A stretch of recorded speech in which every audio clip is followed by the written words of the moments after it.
All right, folks. Kenny Smith, Total Force Holdings.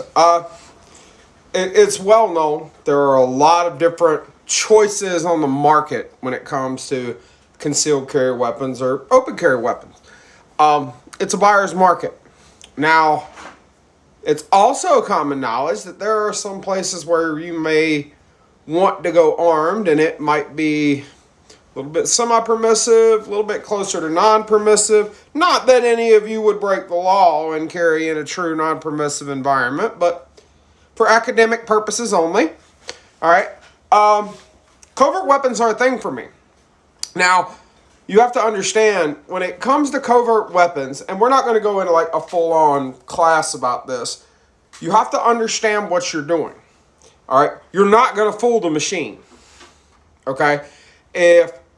Now, you can understand the machine, but you're not going to fool it.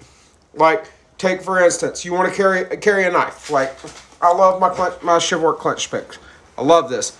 But if I'm going somewhere where I might legally be able to carry that knife, which is just about anywhere in my state, but that I'm going to be refused entry if the metal detector goes off, well, now I need to look for something with no metal in it or less metal in it.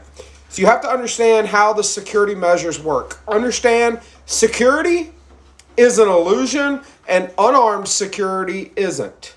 All right, that's just a couple of phrases that I use just for work stuff. Security unarmed cannot respond effectively to too much. All right, there's only so much they can do just by nature of not being armed. And frankly, from common sense wise, there's only so much they should expect to be able to do.